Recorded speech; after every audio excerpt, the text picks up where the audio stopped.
Dans l'épisode d'Ici tout commence du lundi 20 novembre 2023, Hortense, Catherine David Zeka, demande à Maya, Alexandra Favali, et Léonard, Thomas Villane, de travailler en binôme. La nouvelle ne réjouit pas le jeune homme, qui explique à Billy, Margot Aguilar, s'être disputé avec Maya. Cette dernière le soupçonne d'essayer de séduire Ethan, Rick Cleve. Sans surprise, la collaboration entre les deux amis se passe mal.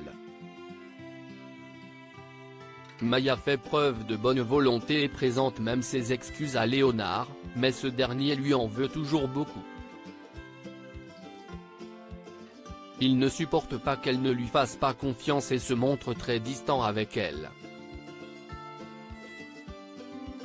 En binôme avec Billy, Ethan remarque que quelque chose ne va pas entre Léonard et Maya. Il pose des questions à Billy, mais celle-ci refuse de se mêler de ce qui ne la regarde pas. Elle conseille à Ethan d'aller directement parler à Léonard. Après le cours, Ethan s'exécute et confronte Léonard. Le jeune homme tente d'esquiver la conversation mais Ethan finit par comprendre, Léonard a des sentiments amoureux pour lui. Confus, Ethan déclare que cela ne changera rien entre eux, Léonard est son ami et il le restera.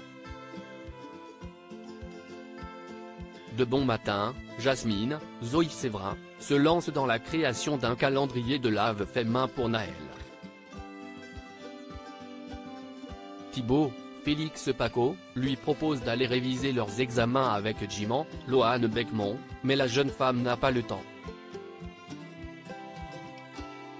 Il lui reste beaucoup de choses à préparer pour que le Noël de son fils soit parfait. Plus tard, Jasmine tombe sur David, Lia Melman, et Deva, Cathy Pakanathan, et leur parle de son projet de calendrier de l'Ave. Emballé, ses deux amis lui proposent leur aide pour trouver de jolis cadeaux pour Naël. Très occupée, Jasmine oublie d'aller au cours de la chef Guino, Catherine Marshall. Thibaut se retrouve à cuisiner sans binôme et se fait incendier par sa professeure. Après le cours, il se rend chez Jasmine et lui fait comprendre qu'il n'a pas du tout apprécié de se retrouver tout seul. Sa petite amie lui présente ses plates excuses. Carla est bien la fille de Rose, Vanessa de Mouilly, n'a pas dormi de la nuit. Plus elle pense à ce qu'elle a découvert sur Carla, Aricia Lemaire, plus elle est persuadée que celle-ci est sa fille. Clotilde, Elsa Launeghini, reconnaît que la date de l'abandon de Carla colle avec celle de l'accouchement de sa sœur, mais elle a encore des doutes. Raphaël, Bruno Madinier, était-il machiavélique au point de faire croire à sa femme que leur bébé était mort? Rose déclare qu'elles seront vite fixées. Elle avoue avoir pris un cheveu sur la brosse de Carla pour faire un test ADN.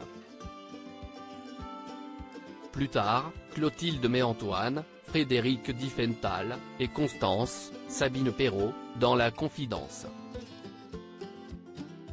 Elle leur parle des doutes de Rose sur Carla et leur fait part de son inquiétude.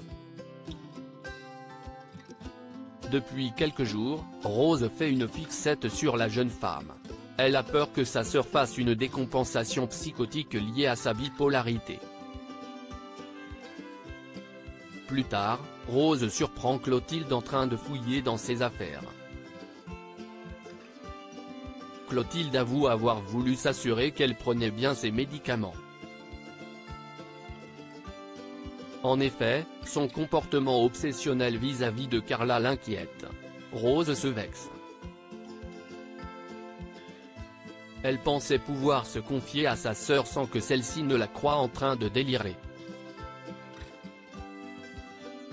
De son côté, Carla publie une annonce sur Facebook pour retrouver Gaspard Mérin et finit par recevoir une réponse. Un homme de ce nom accepte de la rencontrer pour discuter. Carla est aux anges.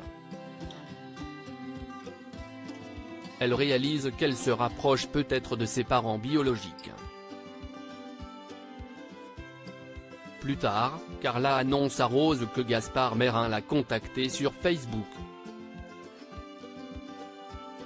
La nouvelle bouleverse Rose, elle était persuadée que Gaspard était Raphaël et n'arrive pas à croire qu'elle se soit monté la tête comme cela. Démoralisée, elle se rend chez Antoine pour se confier à lui. Elle reçoit alors les résultats de son test ADN et tombe des nues, les ADN correspondent, Carla est bien sa fille biologique.